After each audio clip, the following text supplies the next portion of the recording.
السلام عليكم ورحمة الله وبركاته. إن الحمد لله نحمده ونستعينه ونستغفره ونعوذ بالله من شرور أنفسنا ومن سيئات أعمالنا. من يهده الله فلا مضل له ومن وحده لا شريك له وأشهد أن محمدا عبده ورسوله وبعد. Kita melanjutkan sifat-sifat Yahudi Bani Israel.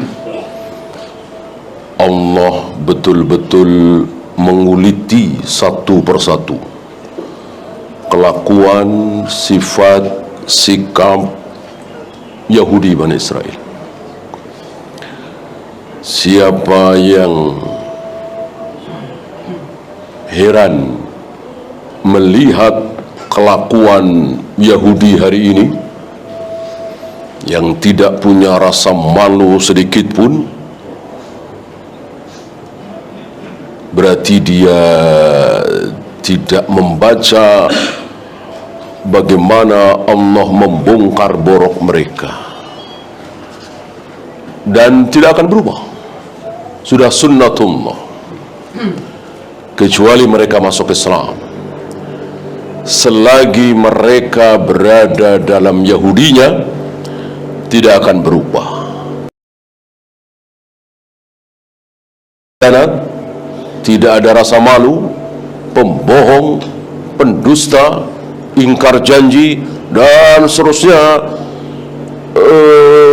sifat-sifat buruk berkumpul pada diri mereka.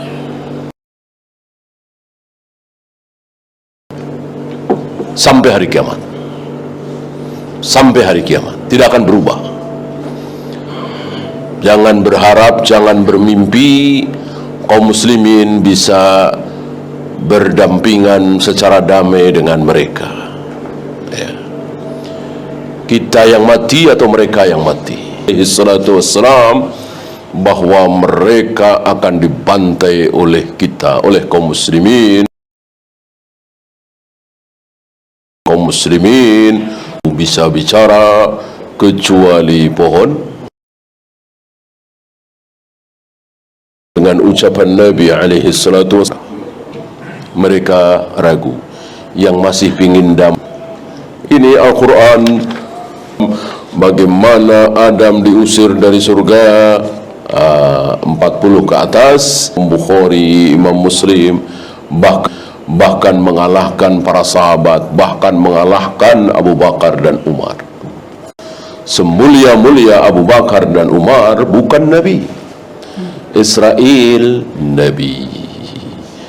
Nama lain beliau Nabi Yaqub, anak dari Nabi Ishaq, cucu dari Nabi Ibrahim, ayah dari Nabi Yusuf, ya. Maka ketika Nabi ditanya siapa manusia paling mulia, beliau sendiri kalah dalam hal nasab, ya. Ayah beliau kafir. Ayah Nabi Yusuf Nabi, kakeknya Nabi, buyutnya Nabi. Ingkar janji, sifat buruk selanjutnya dari Yahudi. Atamuruna an-nasa bil bir. Apakah kalian wahai orang-orang Yahudi Bani Israil zakat, bersedekahlah dan seterusnya. Fusakum, sementara kalian melupakan diri kalian sendiri. Mereka sendiri nggak sholat, nggak saum, nggak zakat, nggak haji, nggak sedekah, tapi nyuruh orang seperti itu, ya. Wa antum tatlunal kitab, padahal kalian membaca Alkitab. Alkitab yang dimaksud, iya, Taurat. bukan Injil, bukan Al-Quran. Ya. Sementara Alif Lam Mim, dzalikal kitabu la raiba fihi, kitab di sini jelas Al-Quran. Jadi sama-sama yang dimaksud Al-Quran di ayat ini yang di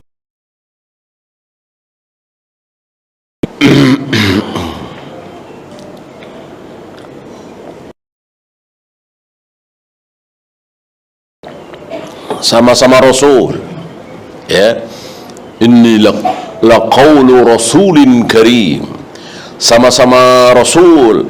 Yang di sini yang dimaksud Nabi Muhammad SAW. Yang di sini, yang di ayat ini yang dimaksud Jibril alaihi salatu wassalam.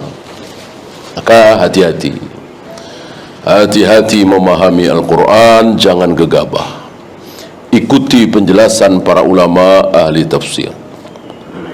Afala ta'qilun, apakah kalian tidak menggunakan akal?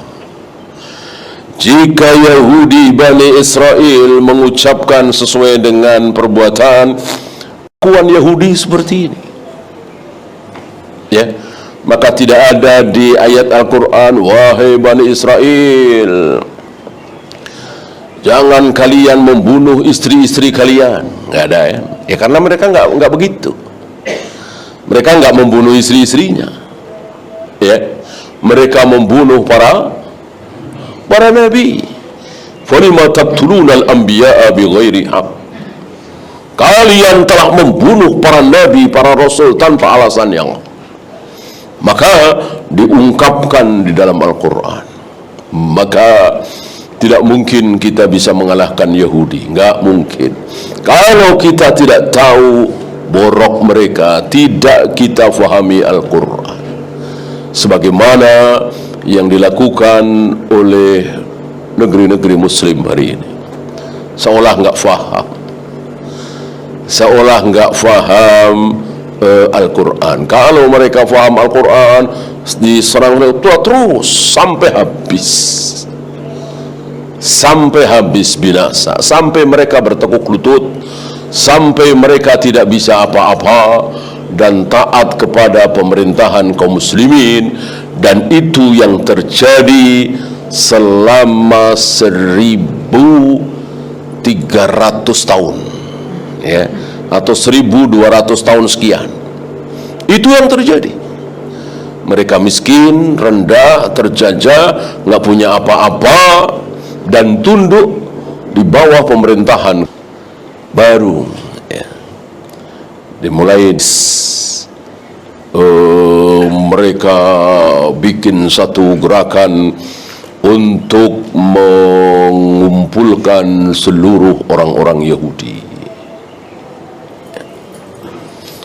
mendirikan satu negara, merampas negaranya kaum muslimin.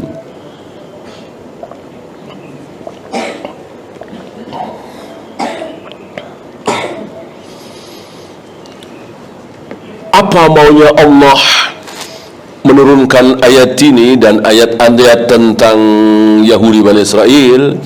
Supaya kita tidak ikut-ikutan, supaya kita menyelisihi Yahudi. Disimpulkan oleh Syekhul Islam, kaum muslimin akan menang, akan jaya, akan hebat hanya dengan satu cara. Apa? Menyelisihi Yahudi dan Nasrani. Selagi kaum muslimin masih sama dengan Yahudi dan Nasrani, kelakuannya, akhlaknya, sikapnya, sifatnya, maka tidak mungkin kaum kejayaan. Ini kesimpulan dari Syekhul Islam. Siratal ladzina lebih banyak kalau Nabi 120, Siddiqul Akbar, Siddiq terbesar yang dinyatakan Yudus Syuhada misalnya. Ini masih hidup, tapi sudah dinyatakan syahid oleh Allah lewat lisan Nabi sallallahu alaihi wasallam atas gunung Uhud. Uman usbut ya Uhud. Pada kami ya Allah, bagaimana cara beragama Rasul dan para sahabat. Waladhdallin, dan bukan orang-orang yang sesat. Siapa? Dijelaskan pula oleh Nabi, ad-dallin an-nasara.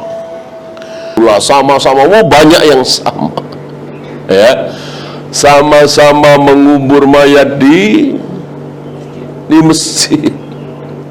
4 hari sebelum Nabi wafat, beliau mentahdzir, la'anallahu al-yahuda wan nasara, Allah mengutuk, melaknat Yahudi dan Nasrani. Kenapa? Ittakhadhu kubur anbiya'ihim masajid, karena mereka menjadikan kubur-kubur para nabi menjadi masjid, tempat ibadah. Lihat kaum muslimin hari ini, berapa masjid, berapa ribu masjid yang di situ ada kuburannya sengaja. Ini kelakuan Yahudi dan Nasrani, ditiru oleh kaum muslimin, ya. Beragama dengan merubah-rubah, tidak mengikuti nabinya. Beda jauh antara orang-orang Nasara dengan Nabi Isa, karena yang diikuti oleh mereka kan Nabi Isa. Beda jauh. Ternyata kaum muslimin juga hari ini beda jauh dengan apa yang dilakukan oleh Nabi alaihi salatu wassalam. Sangat berbeda.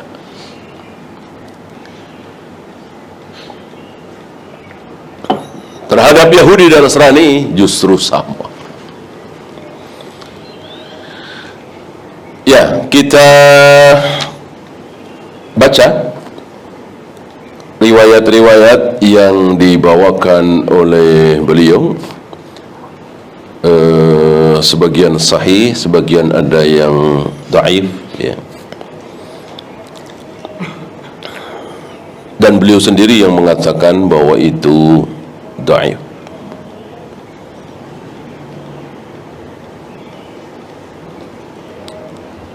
Yang sahih diantaranya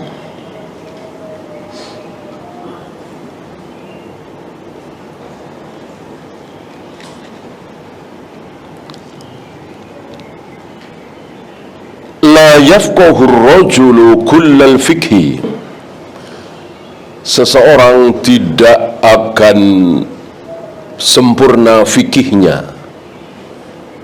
Fikih bahasa Arab, bahasa kitanya apa? Paham. Tidak akan sempurna pemahaman seseorang hatta yamqutan nasu, sehingga orang-orang itu marah dengan dirinya, orang-orang itu benci terhadap dirinya karena dia taat kepada Allah fi dzatillah, ya. Bilain aja. Orang mau bilang apa, mau panas kupingnya, mau panas hatinya, yang penting saya sampaikan ini dari Allah dan Rasulnya. Orang-orang pada marah. Ketika ini dilakukan, maka akan sempurna fikihnya. Banyak tokoh yang tahu, misalnya Maulid Nabi itu tidak pernah dicontohkan oleh Nabi. Dia tahu dan dia juga nggak merayakan Maulid. Tapi dia tidak mau membuat masyarakat marah sama dia, gitu ya. Kalau dia terus terang mengatakan Maulid Nabi bid'ah, batil, sesat, ya tentu pada marah sama dia. Maka dia mengatakan, ketika ditanya hukum Maulid, jawabnya apa?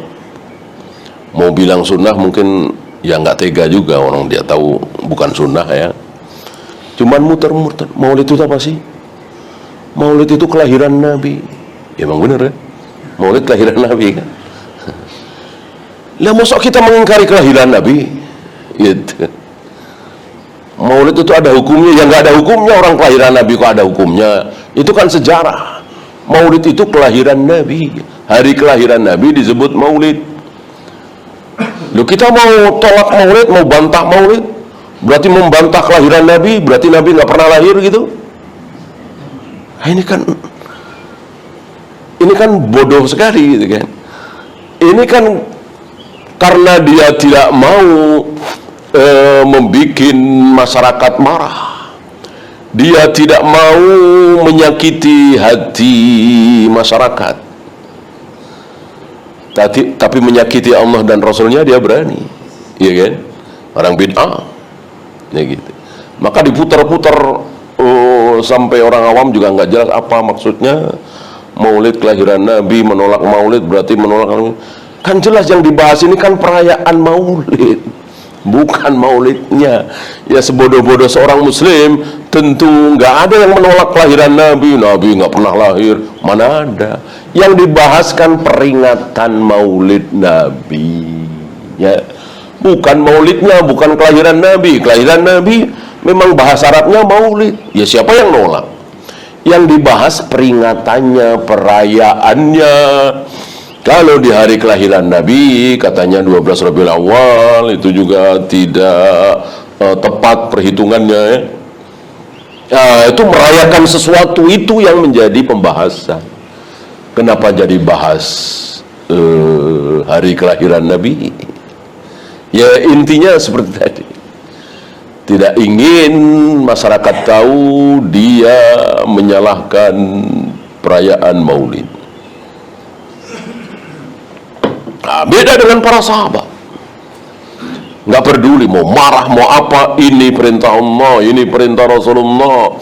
Masih ingat Ja'far bin Abi Thalib? Pertama kali hijrah bukan ke Madinah tapi ke Habsyi, Ethiopia. Di saat Ja'far bin Abi Thalib dan beberapa sahabat hijrah menemui Raja Habsyi, Najasyi, pada berdiri menyambut kedatangan Raja Najasyi. Ja'far bin Abi Thalib tidak mau. Ya, biarin aja, ini nggak boleh menghormati seseorang yang datang sebesar apapun orang itu dengan cara berdiri. Ini tidak diperbolehkan dalam Islam, haram. Ya udah pasrahlah, mau marah mau diusir, pokoknya ini larangan Allah. Raja Najasyinya malah kaget, malah tertarik, marah simpati dan bertanya, kenapa? Dijawab begini-gini.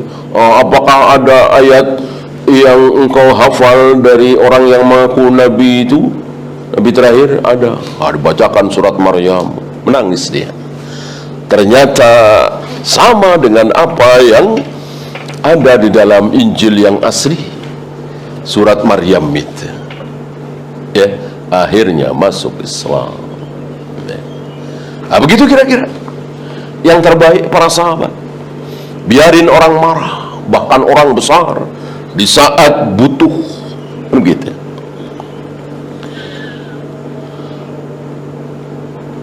Summa yarji'u ila nafsihi fayakunu laha ashadda maqtan.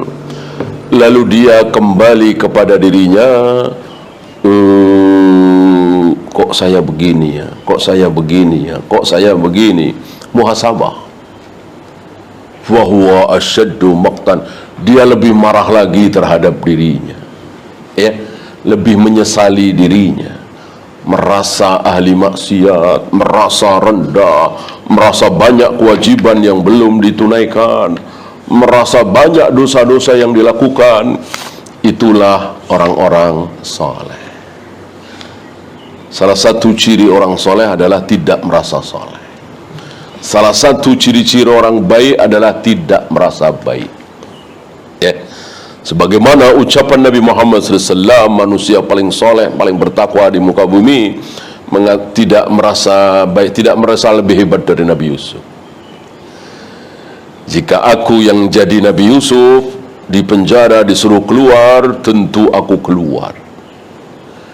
Karena di penjara kan tidak enak. Betapa hebatnya Nabi Yusuf, kuat, nggak mau keluar, padahal disuruh keluar. Kalau aku disuruh keluar, tentu aku keluar. Luar biasa. Tidak merasa hebat, justru merasa Nabi Yusuf lebih hebat dari dirinya. Inilah Nabi kita Muhammad sallallahu alaihi wasallam.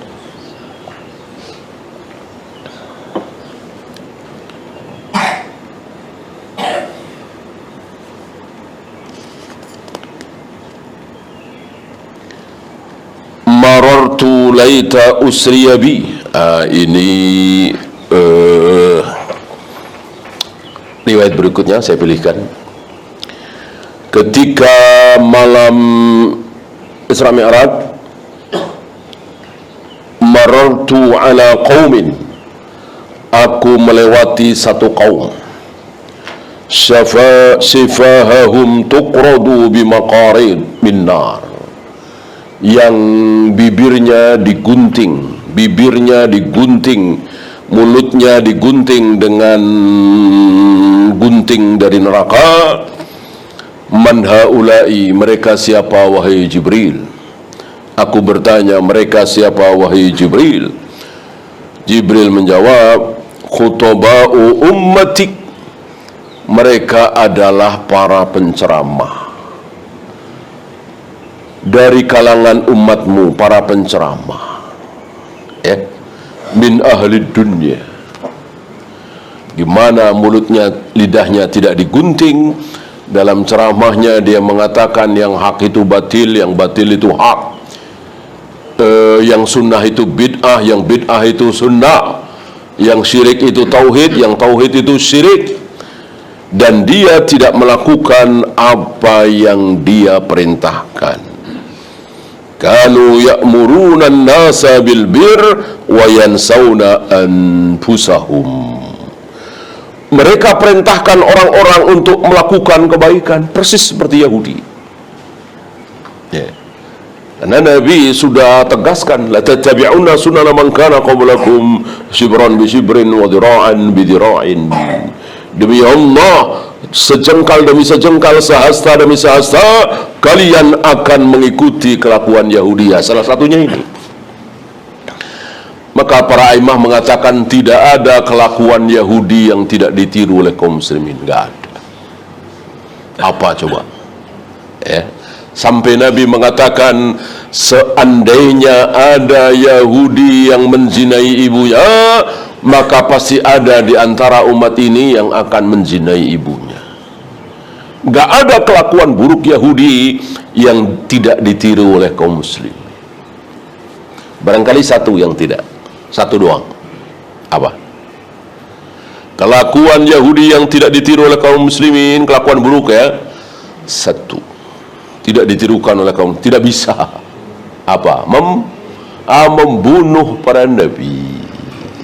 Membunuh para nabi, kan sudah tidak ada nabi lagi. Nabi kita hanya satu, Nabi Muhammad SAW. Tidak seperti Yahudi Bani Israel, entah berapa ribu nabinya. Yang disebutkan dalam Al-Quran saja banyak sekali. Dari Nabi Musa, Yahya, Zakaria, Ilyas, sampai Nabi Isa alaihi wassalatu wassalam, semua kan Bani Israel semua. Yang Bani Ismail cuman satu, Muhammad sallallahu alaihi wasallam. Selain beliau, semuanya Bani Israel, entah berapa ribu. Kan totalnya 124 ribu.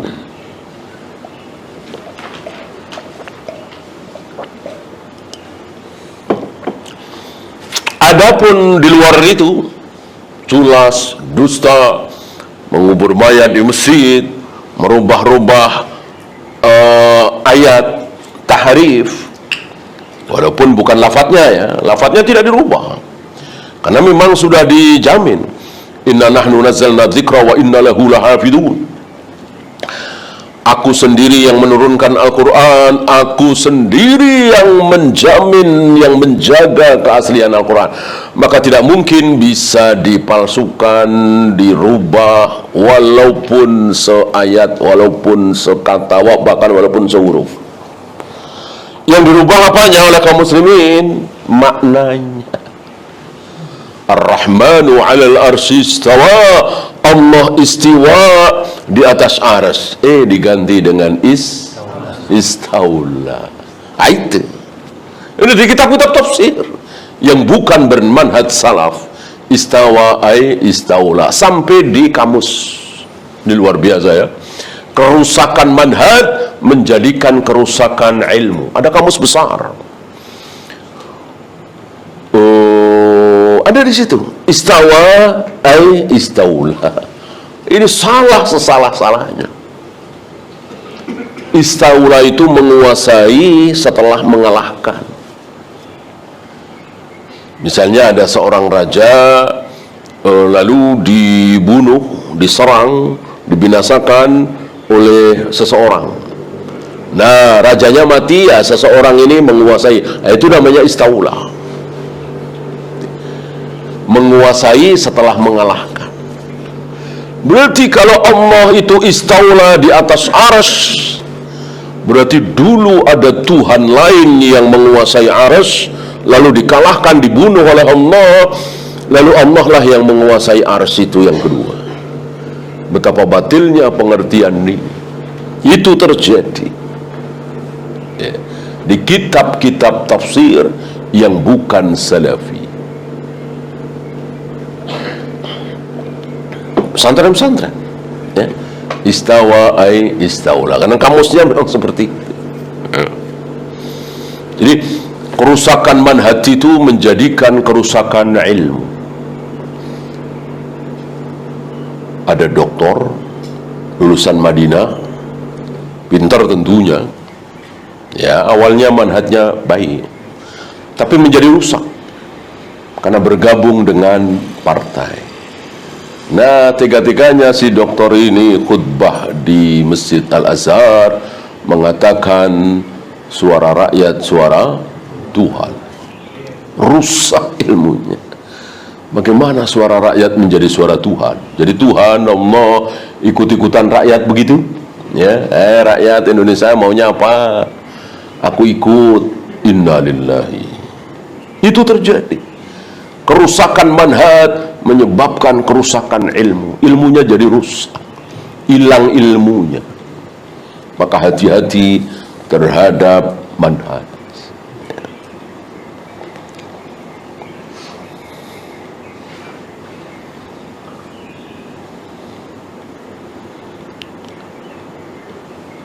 Kemudian ini kisah Usamah, saya kira menarik ini ya.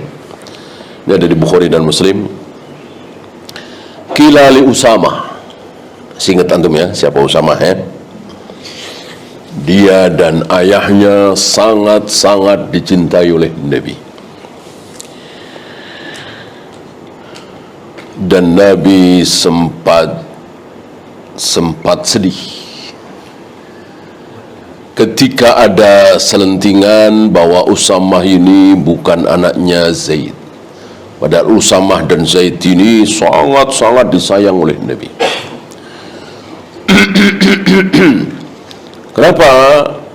Karena Zaid itu apa istilah kita, bule gitu ya, putih, matanya biru. Usamah ini hitam. Hitamnya sana kan bukan kayak hitamnya kita ya. Hitamnya kita ya sawo matang dibilang hitam. Dia betul-betul hitam. Banyak selentingan ini bukan anaknya. Ya, sedih Nabi. Walillahilham, ada seseorang yang ahli garis tangan, garis kaki. Ya. Dilihat ketika mereka berdua, anak dan bapak ini tidur bersama. Ya. Waktu itu masih kecil sama. Dinyatakan oleh si ahli ini sifatnya sama. Ini ayah dan anak. Senang Nabi, bahagia Nabi. Dari sini keluar hukum bahwa Nabi itu tidak menolak teknologi, ilmu, selagi belum ada wahyu. Gitu. Ketika orang ini mengatakan ilmu seperti itu dan itu batil, tentu akan turun ayat. Ini tidak turun ayat, berarti boleh. Ya. Berarti kesimpulan seperti hari ini apa misalnya DNA gitu, kira-kira boleh apa tidak? Boleh, boleh, ya, boleh dipercaya. Orang Nabi aja percaya, sekedar garis ya kan. DNA kan lebih canggih, gitu. Nah, inilah Usamah. Qila li Usamah, Ala tukallimu Uthman, wahai Usama, engkau tidak berbicara sama Utsman, engkau tidak menasihati Utsman. Jadi hari itu ada fitnah, ada syubhat bahwa Utsman ini khalifah yang buruk gitu. Padahal manusia termulia hari itu, manusia termulia nomor 3 di umat ini setelah Abu Bakar dan Umar, kan dibilang buruk ya. Ini luar biasa syubhat itu ya. Dan syubhat, kesalahan, kebohongan itu kalau diulang lagi setiap hari, orang-orang jadi percaya. Ini bahayanya. Nah, termasuk apa yang dialami oleh Utsman. Kan berakhir dengan apa Utsman? Nah, dibunuh. Itu awalnya kebohongan, fitnah. Utsman lari saat perang Badar, saat perang Uhud, tidak ikut perang Badar, tidak ikut Bai'atul Ridwan. Ini fitnah-fitnah yang menimpa Utsman. Intinya hari itu Utsman jadi khalifah, banyak yang tidak suka dari kalangan Khawarij itu. Lalu ada yang mengatakan, ala tukallimu Utsman, wahai Usama, engkau kan dekat dengan Utsman, engkau diam saja. Apa jawab Usama? Innakum tarawna anni la ukallimuhu illa usmi'akum. Apakah kalau aku bicara dengan Utsman, menasihati Utsman, kamu harus tahu, kalian harus tahu, aku harus lapor kepada kalian. Nah, ini menunjukkan bahwa menasihati pemimpin, penguasa jangan di depan umum. Berdua, mungkin bertiga, berempat lah. Jangan beramai-ramai, jangan di depan umum, tentu tidak boleh di televisi, di radio, di internet. Depan umum itu namanya. Inni la ukallimuhu fima baini wa bainahu. Aku berbicara antara aku dengan dia. Maduna an aftatiha amran, la uhibbu an akuna awwala man iftatahu. Aku nggak mau jadi orang pertama. Aku tidak mau jadi orang pertama yang membuka fitnah ini, yaitu menasihati penguasa di depan umum. Artinya Usamah sadar nanti akan ada yang jadi orang pertama. Aku nggak mau. Nanti akan muncul kaum muslimin yang terkena syubhat, menasihati penguasa di depan umum. Ada orang pertama, aku nggak mau jadi orang pertama. Kalau sekarang mau udah ke berapa ribu ya. Dulu ada yang pertama, entah siapa. Nah, Usama, aku nggak mau jadi orang yang pertama melakukan keburukan itu, menasehati penguasa di depan umum. Itu sebuah keburukan.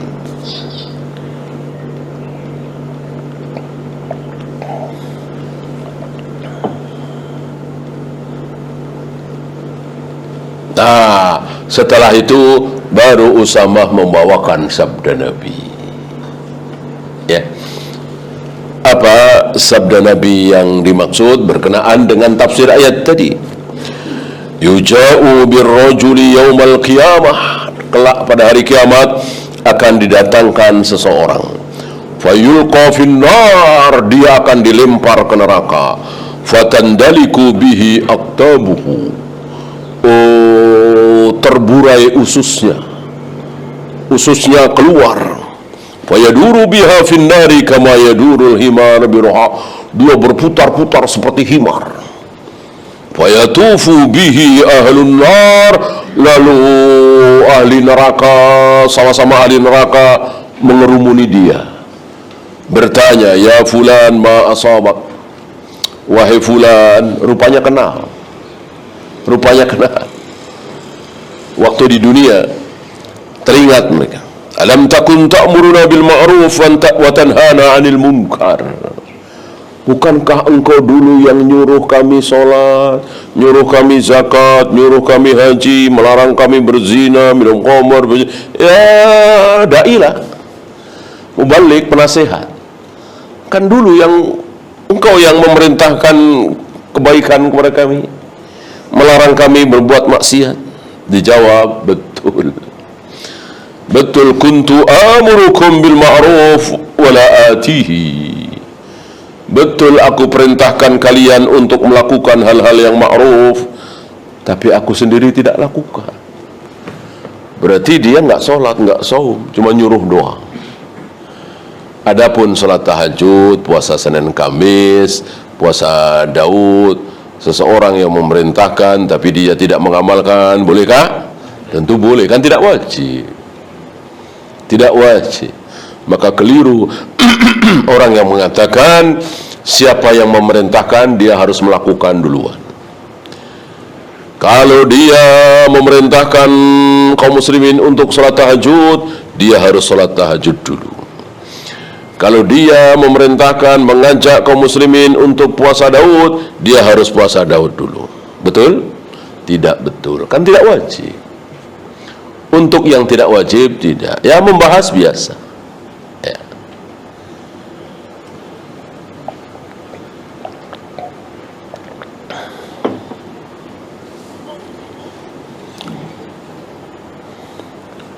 Berapa kali Nabi memerintahkan sesuatu, membahas sesuatu, tapi beliau sendiri tidak mengamalkan. Ya. Apa contoh gampangnya? Beliau menyuruh para makmum lurus rapat. Ya.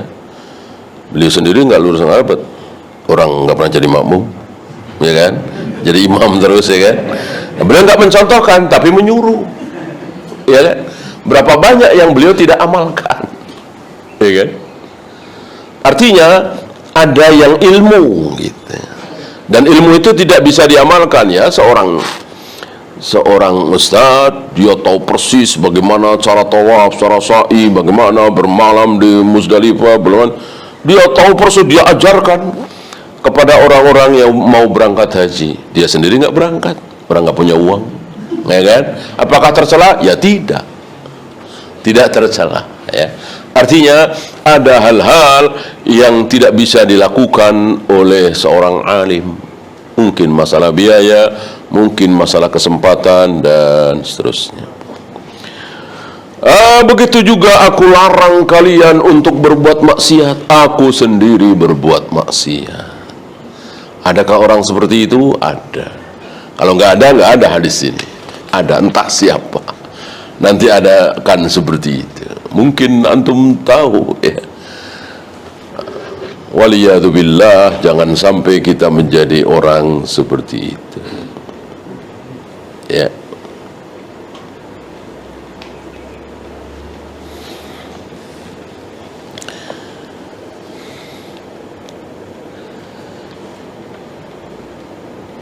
Adapun orang-orang ummi tidak berilmu, diampuni. Adapun para ulama tidak diampuni. Ini tidak saya bacakan, ya, ini tidak sahih. Termasuk Allah mengampuni orang jahil 70 kali, sementara mengampuni orang alim cuman sekali. Ini pun sama, tidak sahih. Inna unasan, ini sahih ini. Inna unasan min ahli jannati yutli'una ala unasin min ahli nar. Ada beberapa penduduk surga, kalau tadi sama-sama ahli neraka, ya. Ini ada penduduk surga yang bertanya kepada ahli neraka. Fa wallahi ma dakhalnal jannata illa bima tu'allimuna minkum. Demi Allah, kami masuk surga itu karena diajari oleh engkau. Engkau mengajari kami, engkau menceramai kami, lalu kami sholat, kami saum, dan seterusnya. Kok justru kalian yang masuk neraka? Jawabannya seperti tadi, inna kunna naqulu wala naf'al. Betul, kami dulu hanya bicara, hanya menyuruh, kami tidak mengamalkan. Wallahu a'lam. Ya, itu saja. Ada pertanyaan, silakan.